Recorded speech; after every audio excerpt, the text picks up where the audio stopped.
1944-45 हम लोग अभी देख रहे थे डेवलपमेंट पॉलिटिकल किस तरह से हुए ओके भारत के अंदर। राजगोपालचारी फॉर्मूला आपके, उसके बाद देसाई लियाकत पैक्ट हमने ये भी देखा, वो खत्म हो गया, फेल हो गए। जून 1945 वेवल प्लान भी ज़्यादा चलता नहीं है। फरवरी 1946 आपको देखने को मिलेगा कि इंडियन नेशनल आर्मी के जो ट्रायल्स हो रहे थे और इसी के चक्कर में यहाँ पे 3 अपसर्जिस हुए। रॉयल इंडियन नेवी की म्यूटिनी भी हमने देख ली। साथों साथ इंडियन नेशनल आर्मी के जो ट्रायल्स को लेके जो पूरा का पूरा डेवलपमेंट चला वो भी हमने देखा, INA red fort trials. And how did the Congress perform into this elections, हमने ये भी देखा। इलेक्शंस हुए थे सेंट्रल एंड लेजिस्लेटिव आपकी प्रोविंशियल लेजिस्लेटिव असेंबलीज को लेके, और वहाँ पे कांग्रेस और मुस्लिम लीग अपने अपनी जितनी भी जो कैटेगरी वाली जो सीट्स थी वहाँ पे अच्छा खासा परफॉर्म करती है। कांग्रेस तो मेजोरिटी में आती है, और इसके बाद यहाँ पे जो सरकार होती है ब्रिटेन में बैठी हुई वो थोड़ी बहुत सक्रियता दिखाएगी।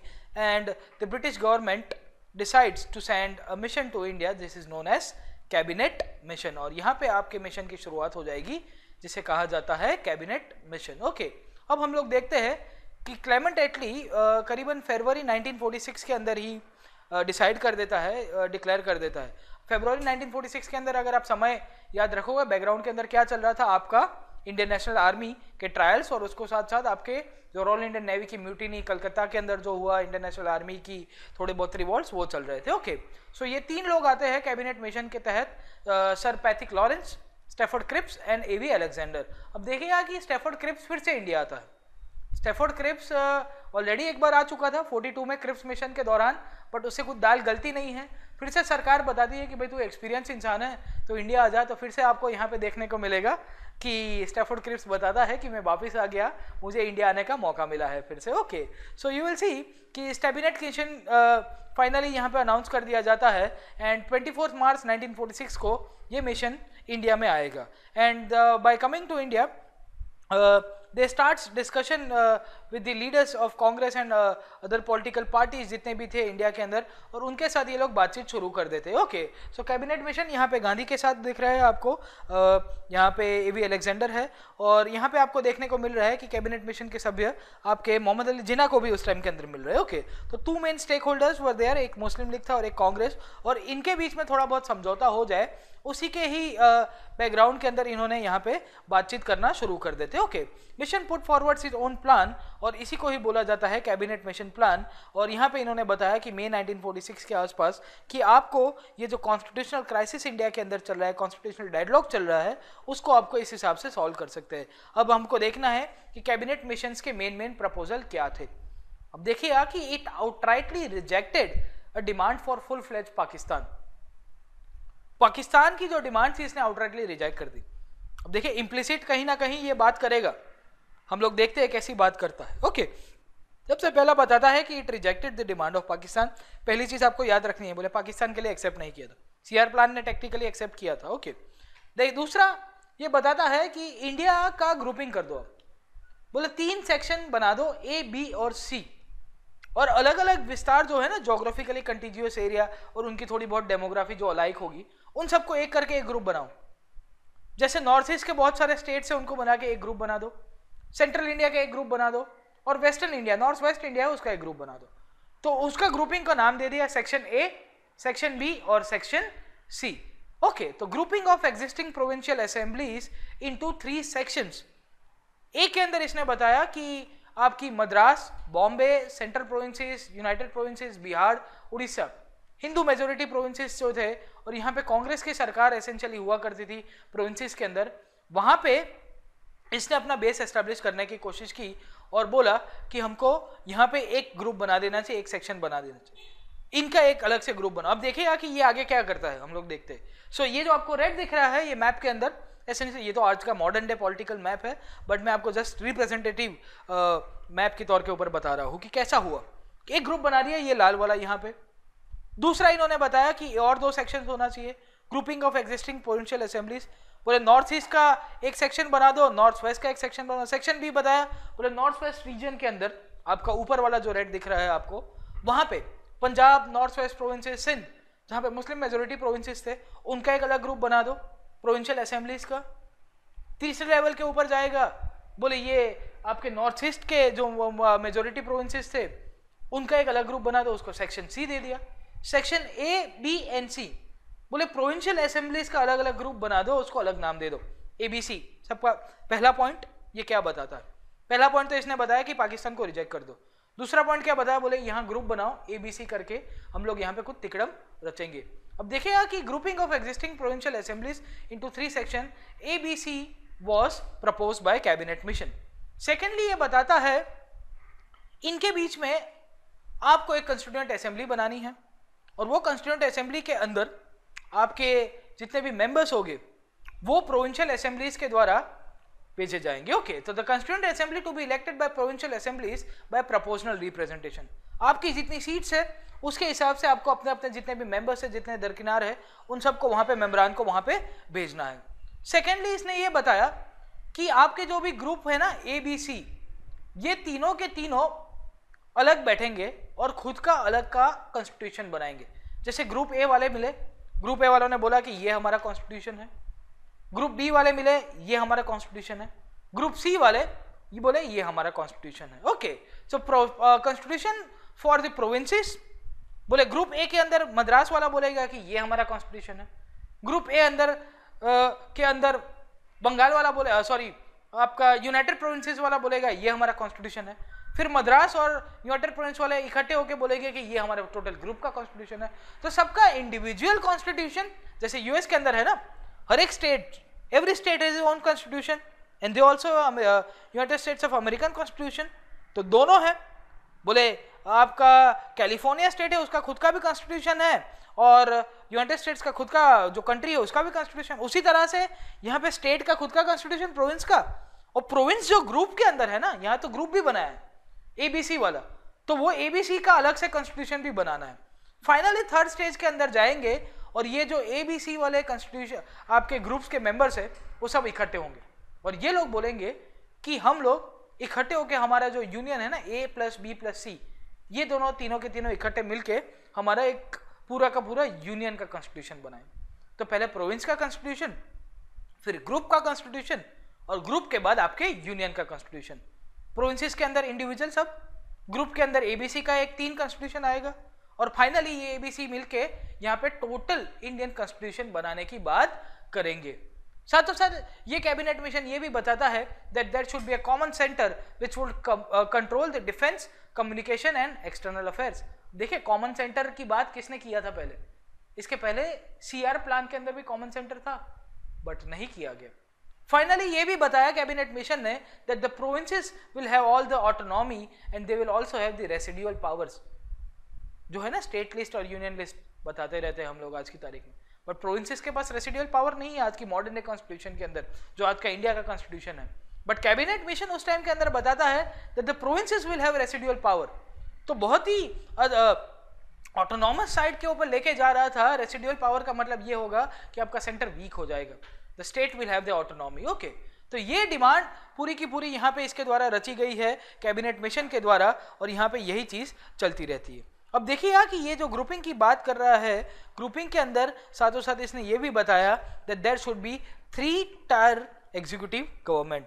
बोले कैसे होगा? एग्जीक्यूटिव और लेजिस्लेचर, सरकार के 2 भाग है। बोले 3 जगह के ऊपर होंगे, एक तो आपका यूनियन के ऊपर सबसे ऊपर, यूनियन के नीचे आपके ग्रुप्स बने ABC, बोले उनकी भी एक अलग सी सरकार होगी, उनका भी एग्जीक्यूटिव और लेजिस्लेचर होगा, और इसके साथ साथ आपके यहाँ पे प्रोविंसेस जो है वहाँ पे भी उनके खुद के एग्जीक्यूटिव और लेजिस्लेचर होगा, और इसी के लिए इनको 3 टियर बोला जाता है। आज भी है ना 3 टियर या 2 टियर है? We have 3 tier, kind of 3 tier, state, centre, states and the local governance. यहाँ पे भी सेंटर, स्टेट्स का ग्रुपिंग है, और ग्रुपिंग के अंदर स्टेट्स की ऑटोनॉमी है। तो प्रोविंसेस, तो provincial constitution, sectional constitution plus union constitution, इनका एग्जीक्यूटिव और लेजिस्लेचर सबका अलग अलग होगा। ओके, तो ये चीज भी इसकी कैबिनेट मिशन के द्वारा बोली गई है। साथों साथ कैबिनेट मिशन ने ये भी बता दिया, बोले अब प्रिंसली स्टेट क्या करेंगे। आपने ब्रिटिश इंडियन प्रोविंसेस के बारे में तो ये पूरा का पूरा डिक्लेयर कर दिया कि इतना इतना चीज होगा, but the princely state what will they do? The princely state were no longer under the paramountcy of the British East India British government.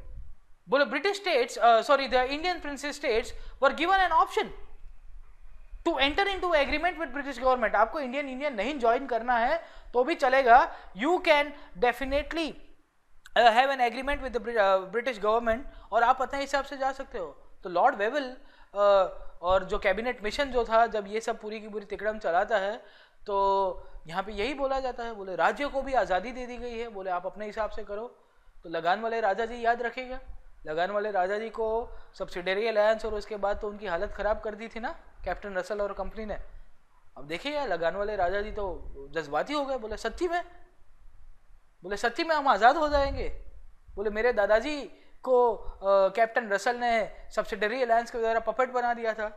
तो they were very happy, the Indian princely states, कहने की मतलब ये है कि वो बहुत खुश हो गए थे, बोले क्या बात क्या बात क्या बात। Okay, so the British government as a policy of divide and rule, बोले इनको अलग तो करना है, साथों साथ एक भी रखना था, तो ब्रिटिश इंडियन टेरिटरी को एक किया, बाकी सबको मुक्त कर दिया। एंड यू विल सी कि ब्रिटिश गवर्नमेंट यही बताया, बोले यस राजा जी, छोड़ो कल की बातें, आओ नई ट्रीटी साइन करते हैं, मैं आपके नियो कॉलोनियलिज्म के पाथ पढ़ाऊंगा, नियो इंपीरियलिज्म पढ़ाऊंगा आपको। Okay, so you will see कि कैबिनेट मिशंस के ये सब जब प्रपोजल थे, और साथों साथ कैबिनेट मिशन पांचवा प्रपोजल बताता है। पांचवा प्रपोजल के अंदर ये चीज बताई गई है कैबिनेट मिशन के अंदर कि 5 साल हो गए, 5 साल के बाद अगर कोई प्रोविंस, जैसे सेक्शन ए के अंदर मैंने आपको बताया मद्रास था, बॉम्बे था, यूनाइटेड प्रोविंस था, मद्रास को मन में आया कि I do not want to be a part of this group, then it can come out of this group. और दूसरा इसने प्रपोजल बताया है कि after 10 years a province was free to call for reconsideration of the group of the constitution.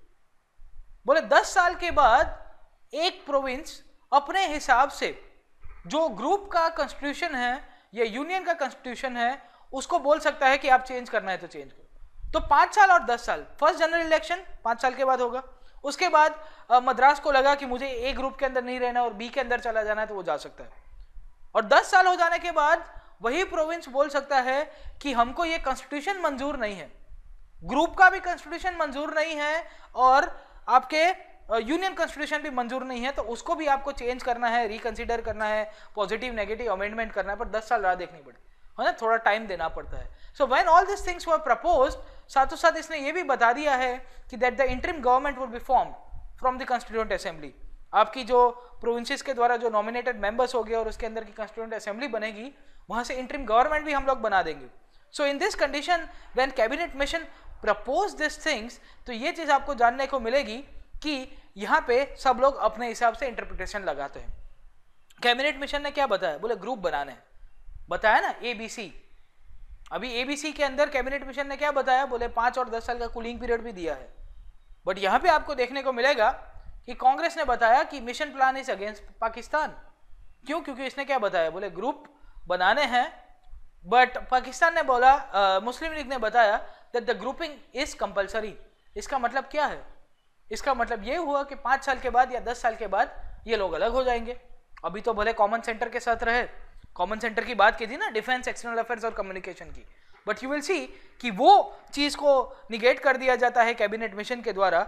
और यहाँ पे आपको देखने को मिलेगा कंटिन्यूअसली कि जब जिना बताता है कि ग्रुपिंग इज कंपलसरी, कांग्रेस बताती है कि the grouping is not compulsory, finally सरकार यहाँ पे आपको देखने को मिलेगा, सरकार बताएगी that the grouping is optional. Okay, तो कैबिनेट मिशन अच्छा खासा था, पर वहां पे भी कांग्रेस और मुस्लिम लीग इन दोनों की जो खींचातानी थी, जो टग ऑफ वॉर थी, वो खत्म नहीं होती है, और इसी के कारण ये लोग अपने हिसाब से अलग अलग इंटरप्रिटेशंस करते रहते हैं। ओके, कांग्रेस बताता है that the provinces should not have to wait till the first elections to come out of the group from the sectional constitution. Okay, तो कांग्रेस ये चीज मना कर देती है। सेकेंडली, कांग्रेस ये भी बताती है कि ये जो कंपलसरी ग्रुपिंग आप एक साइड के ऊपर बोल रहे हो, वो प्रोविंशियल ऑटोनॉमी के खिलाफ जाएगा। क्यों? क्योंकि कोई प्रोविंस को बोलना है कि भाई I want this tax to be removed, but आपकी जो कॉन्स्टिट्यूशन है प्रोविंस की वो बताती है कि ये टैक्स लगाना रहेगा।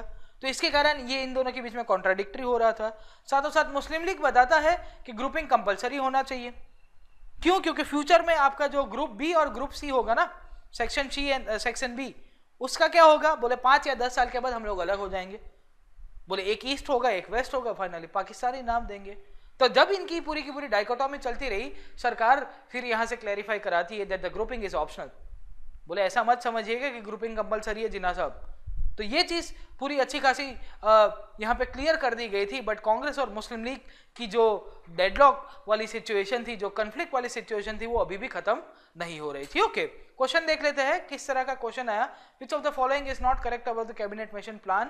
Provincial grouping, interim cabinet of Indians, acceptance of Pakistan and framing constitutional right. Okay, तो द राइट आंसर यहाँ पे हम लोग देख लेते हैं कौन सा होता है। प्रश्न क्या है? Not correct. नॉट करेक्ट के अंदर हमको देखना है कि इसमें से करेक्ट कौन से थे। प्रोविंशियल ग्रुपिंग की बात की थी, yes ABC. Interim cabinet, yes बात की थी। कॉन्स्टिट्यूशनल फ्रेमिंग राइट, यस ये सब लोग मिलकर अपना कॉन्स्टिट्यूशन। एक्सेप्टेंस ऑफ पाकिस्तान इसने बात की थी, नहीं की थी। It rejected the demand of Pakistan, so this is incorrect. The right answer will be C. Okay, तो यहाँ पे ये देखने को मिलता है 1999 it made its proposal in May. It still wanted united India. There was to be a federal union composed of British provinces. The above quotation is related to, ये बढ़िया प्रश्न है। ओके, देखो मई के अंदर आया, तो आपको मंथ याद रखने हैं पहले। तो अभी मई में कौन सा हुआ था? गांधी इरविन पैक्ट कब हुआ? बोले मार्च में हुआ था। साइमन कमीशन कब आया था? बोले फरवरी 1928 के आसपास का समय था, या दिसंबर 1927 में ही आ गया था इनफैक्ट। ओके, दूसरा क्रिप्स मिशन कब आया था? तो बोले तो मार्च के आसपास आया था, मार्च से जून वाला जो पीरियड वाला था वहां पे था।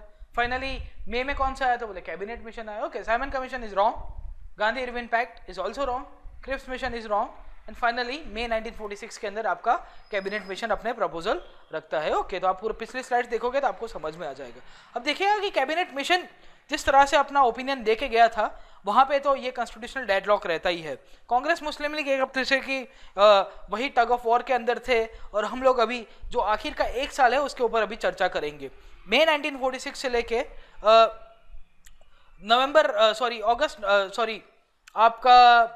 अगस्त 1947 तक का जो पीरियड था, वहां पे ये पूरा का पूरा डेवलपमेंट चलता है। अब देखिएगा कि फरवरी 1946 के अंदर खास करके यहाँ पे हमने देखा कि कैबिनेट मिशन को भेजा जाता है।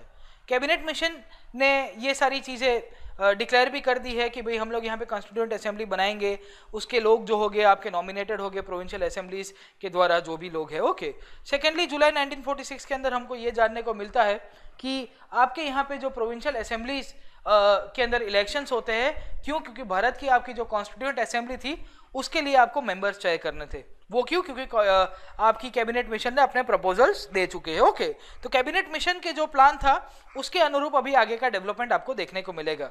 फरवरी 1946 जुलाई 1946 तक आते आते यहाँ पे इलेक्शंस होते हैं। किसके लिए इलेक्शंस होते हैं? कि आपकी कॉन्स्टिट्यूएंट असेंबली के अंदर। ओके, तो बोला गया था ना कि the members of constituent assembly were partially nominated and partially elected.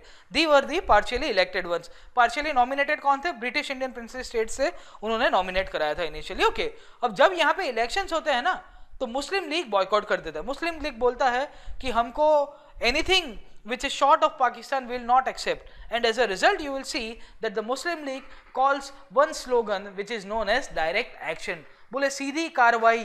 अब हम लोग की सरकार, जब ब्रिटिश गवर्नमेंट हम लोग की डिमांड नहीं मांग रही है और यहाँ पे इंटरिम गवर्नमेंट फॉर्म करने की बात कर रही है, तो यहाँ पे दंगा फसाद चालू हो जाता है। And in this background Nehru यहाँ पे अपनी पहली सरकार बनाएंगे। Okay, so you will see कि जुलाई 1946 के अंदर प्रोविंशियल असेंबली के अंदर इलेक्शंस होते हैं। क्यों? क्योंकि आपके उसके अंदर से ही नॉमिनेट करके आपको कॉन्स्टिट्यूएंट असेंबली के मेंबर्स को भेजना था। 16 अगस्त 1946 के अंदर हमको जानने को मिलेगा कि मुस्लिम लीग बॉयकॉट करता है और इसी दिन अपना स्लोगन दे देगा सीधी कार्रवाई और डायरेक्ट एक्शन का भी। देखो एक साल के पहले इसने दिया, 15 अगस्त को हम लोग आज़ाद हुए थे, तो एक साल का जो पीरियड था वहां पे कंटिन्यूसली आपको ये दंगे फसाद वाला टाइम देखने को मिलता रहेगा। ओके, कम्युनिस्ट हॉलोकॉस्ट होता है, almost 5000 people died in this holocaust, and in this background on 10 September 1946 the interim government which was proposed as per the cabinet mission plan was formed by the Jawaharlal Nehru under the Jawaharlal Nehru's leadership. Okay,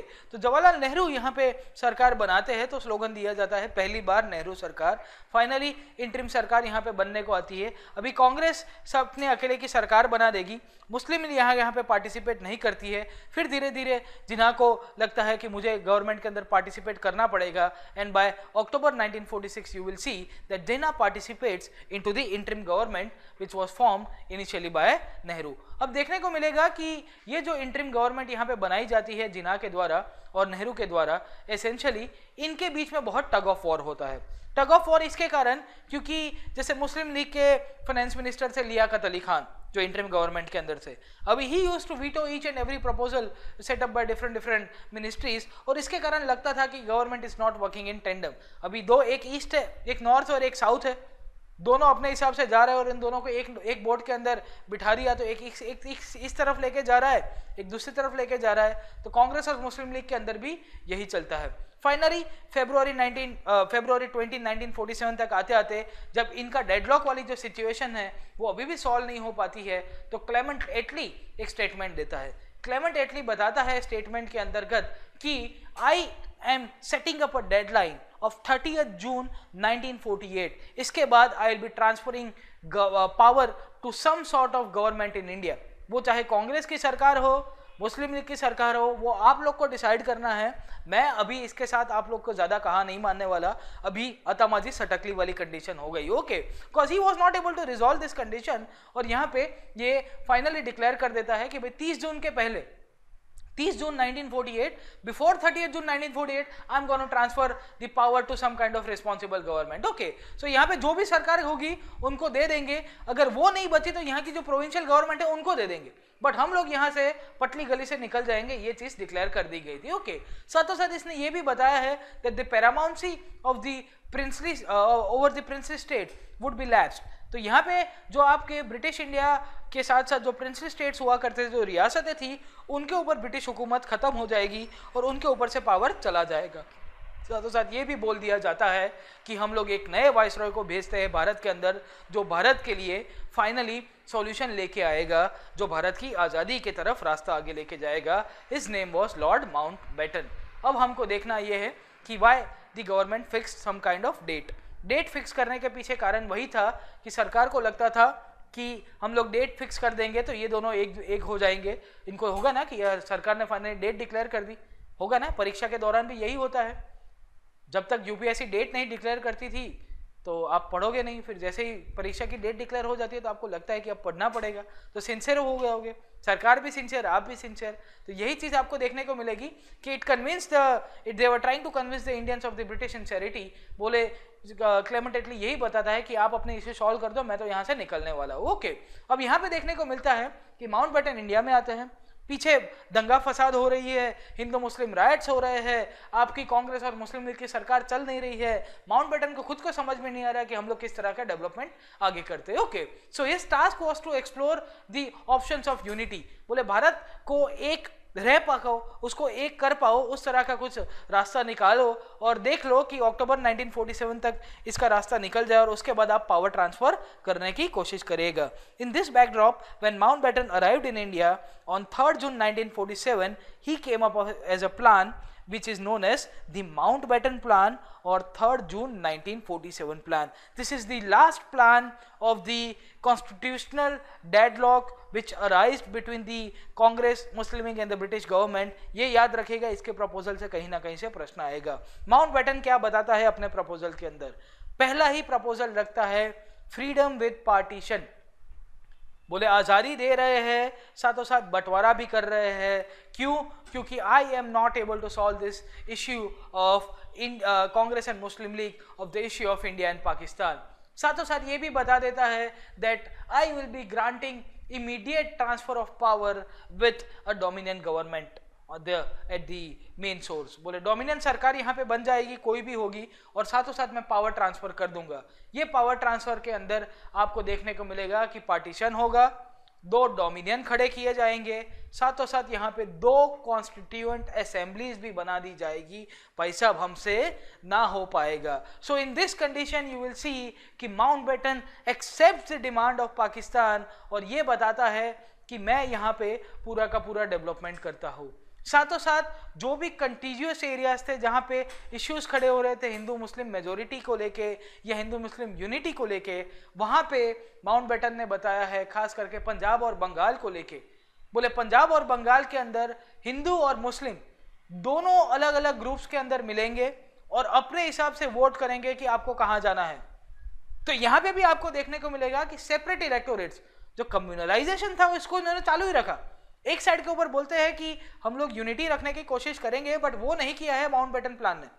इसने यहाँ पे यही बताया, बोले they will move in 2 separate groups, बोले Hindus and Muslim अपने हिसाब से वोट करेंगे, मुस्लिम मुस्लिम को वोट करेगा, हिंदू हिंदू को वोट करेगा, कम्युनल इलेक्टोरेट्स, सेपरेट इलेक्टोरेट्स, और पंजाब और बंगाल को लेके इन्होंने रखा। बाकी और भी प्रोविंसेस थे, जैसे आपके सिंध जैसे प्रोविंस था, वहां पे बता दिया गया कि वो खुद का डिसीजन लेगा, उनके लोगों को भी बोला। रेफरेंडम की वकालत कर दी गई माउंटबेटन के द्वारा नॉर्थ वेस्ट फ्रंटियर प्रोविंसेस के अंदर, सिलहट डिस्ट्रिक्ट के अंदर बंगाल का जो था, बोले वो लोग अपने हिसाब से रेफरेंडम करेंगी वहां की प्रजा। तो बेसिकली वोटिंग प्लेबिसाइड जैसी बात कर रहा है माउंटबेटन। और इसके अंदर भी आपको देखने को मिल रहा है कि ब्रिटिशर्स ने हमारे लोगों के ऊपर छोड़ दिया था कि आप डिसाइड करो आपको कहाँ जाना है, कहाँ नहीं जाना है, इंडिया में रहना है, पाकिस्तान में रहना है, जो भी करना है करना है। And finally he decided that the freedom will come on 15 अगस्त 1947। देखिएगा कि 30 जून का डेडलाइन सेट किया था, उसके पहले ही यहाँ से निकलने की बात कर रहा है। तो 30 जून से लेके यहाँ पे करीबन आपको देखने को मिलेगा 10 महीना एडवांस कर देता है कॉन्स्टिट्यूशनल एडवांस, और भारत की आज़ादी को जो तारीख जो थी, और बोल दिया जाता है कि 15 अगस्त 1947 को साथों साथ अगर यहाँ पे हम लोग की बाउंड्री अलग हो रही है इंडिया पाकिस्तान को लेके, तो उसके लिए उसने एक बाउंड्री कमीशन की स्थापना की। बोले that will decide the border areas. अगर लोग वोटिंग कर देते हैं कि भाई इनको इंडिया में जाना है, इनको पाकिस्तान में जाना है, इश्यूज हो रहे हैं, तो उसके लिए इसने कमीशन की स्थापना की जिसका नाम है रेडक्लिफ कमीशन। इंडिया पाकिस्तान की लाइन को रेडक्लिफ लाइन भी बोला जाता है। इट वॉज ये जो था Radcliffe, he was a British jurist, वहाँ के जज हुआ करते थे, and he had never been to India, और उसको सेंसस की कॉपीज दे दी जाती है। और ये भाई साहब जब आए थे मई महीने के अंदर आए थे, मई जून के अंदर इंडिया के अंदर, यस उसी के टाइम में, जून के आसपास का समय था। And in between this time he is visiting India for the first time. उसको सेंसस दे दिया जाता है। सेंसस के अंदर उस टाइम रिलीजन बेस्ड आपकी सेंसस होती थी, तो उसमें से बोल दिया कि जो हिंदू मेजोरिटी है वहाँ उनको वहाँ पे डालो, लाइन खींचते रहो सेंसस की कॉपीज को लेके, ये गाँव है, ये गाँव है, ये गाँव है, तो ऐसी लाइन आप खींच देना। ओके, तो रूम में बैठे बैठे जून महीने की गर्मी के अंदर, और एक तो इनका पेट खराब हो गया था जब इंडिया आए थे तब, तो काफ़ी बार इनको वही मैखाने और पैखाने के बीच में इनकी दौड़ा दौड़ी चलती रही, और इसी के चक्कर में इन्होंने लाइन खींच दी। अब देखिएगा कि he didn't state back till the time Radcliffe award was declared. Okay, इसको पता था that history will never forget, और क्योंकि इनका अवार्ड के कारण कम्युनल हॉलोकॉस्ट बहुत बढ़ गया था। जो हिंदूज एंड मुस्लिम्स के बीच की जो बात की जा रही है वो इतनी बढ़ गई थी, और इसी के कारण आपका पार्टीशन बहुत बढ़ा। ओके, तो लाहौर इंडिया के अंदर रहेगा कि पाकिस्तान के अंदर जाएगा, ये सब लोग कंफ्यूज थे। और माउंटबेटन के साथ भी यही हुआ। माउंटबेटन ने भी जो पार्टीशन होना था वो 15 अगस्त के बाद उसने डिक्लेयर किया, उसके पहले बहुत ही माराकाटी हो चुकी थी। Okay, so league's demand was considered to the extent of Pakistan. League की जो डिमांड थी वो एक्सेप्ट कर दी गई थी सरकार के द्वारा। कांग्रेस ने बोला था कि अगर आप पार्टीशन कर रहे हो, बंटवारा कर रहे हो, तो हो सके उतना छोटा करिएगा। Okay, so you will see कि माउंटबेटन बोल देते हैं, बस खुश हो गए सब लोग, और किसी को चाहिए आज़ादी, बोले सबको आज़ाद करा के जाऊंगा, भरे मेरा यहाँ पे बहुत ही लंबा हो गया है time, I want to leave from this place. Okay, so Congress unity जो था, कांग्रेस का पोजीशन, बोले आप यूनिटी रखना, ज़्यादा एरियाज को डिस्ट्रॉय मत करना, पैन इंडिया का जो पूरा एग्जिस्टेंस है उसको रखना। ओके, एंड फाइनली लीग की जो डिमांड थी वो भी पाकिस्तान के थ्रू एक्सेप्ट कर देता है आपका ब्रिटिश वाइसरॉय। अब हमको देखना ये है यहाँ पे कि why did the Congress accepted dominance status and partition, ऐसी क्या कारण हो चुका था। सबसे लास्ट है माउंटबेटन प्लान, आप आगे की स्लाइड्स के अंदर देख लीजिएगा। 5-1 मिनट चर्चा करेंगे, फिर आज भारत को आज़ादी दिला दी है, आपका प्रीलिम्स तक का जो भी मेन जो इश्यूज है हमने कवर कर देने की कोशिश की है। Okay, why the Congress accepted dominance status and partition, ऐसा क्या मुद्दा आ गया कि कांग्रेस यहाँ पे एक्सेप्ट कर रहा है। सबसे पहला मुद्दा, it was a very peaceful and they wanted to have a peaceful and quick transfer of power. Peaceful तो अगर वो नहीं करते तो हिंदू मुस्लिम्स की आपकी जो राइट्स जो है, जो हॉलोकॉस्ट है, वो ज़्यादा बढ़ पाएगा। ट्रांसफर ऑफ पावर तुरंत मिलता नहीं तो आपको सत्ता नहीं मिल पाएगी। ओके, सो यहाँ पे कांग्रेस बताती है that we want to control the situation but we are not having the right administration. शायद सत्ता हमको मिल पाए डोमिनेंस स्टेटस के थ्रू भी, तो भी हम लोग यहाँ पे कंट्रोल कर पाएंगे। Okay, so it was important for the Congress to assume the power और वो सोर्स को एस्टेब्लिश कर दे। अब देखिएगा कि ब्रिटिशर्स 1946 ऑनवर्ड्स जब से कैबिनेट मिशन आया तब से दे स्टार्टेड गोइंग बैक। और एडमिनिस्ट्रेशन, अब देखिए इंडिया पाकिस्तान की जो बीच की बॉर्डर थी, इन्होंने 150 आदमी लगाए थे। जब यहाँ पे जो माइस माइग्रेशन हो रहा था यहाँ पे हिंदूज एंड मुस्लिम्स का, 150 आदमी के ये लोग पेट्रोल कर रहे थे। कितने लोग को आप रोक पाओगे दंगा करने या माराकाटी के दौरान? Okay, how can you stop this people when they were having so much of revenge against each other? And majority of the British territories, British regiments, they started going back.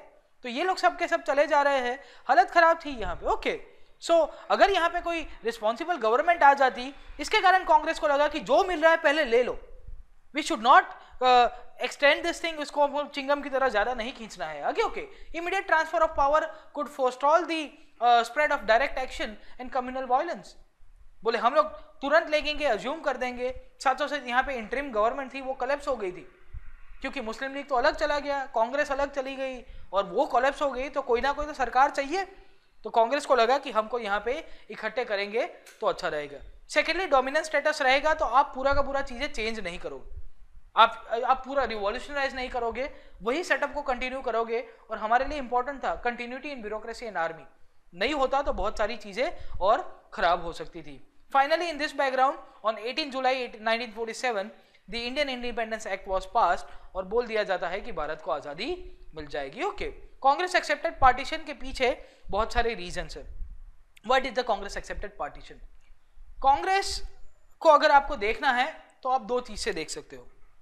Congress की शॉर्ट टर्म और long term strategy को देखोगे तो long term strategy के अंदर जो main stream मुस्लिम जो population थी उसको कांग्रेस इंक्लूड नहीं कर पाई है। जनरली ज्यादातर हिस्टोरियंस उसको एक्सेप्ट कर देते हैं कि उसको इंक्लूड नहीं कर पाई, और यही कांग्रेस की ये जो सक्सेस फेलियर की जो डाइकोटॉमी थी उसी को रिफ्लेक्ट करता रहता है। Congress had two fold task during this time. बोले उसको दो टास्क करने थे। पहला क्या था? पहला टास्क ये था कि इंडिया को एक नेशन के तौर के ऊपर एस्टैब्लिश करना है, where are different different groups, communities, religion, regions, सबको एक करना है, और साथों साथ अपनी आजादी के लिए लड़ना भी है।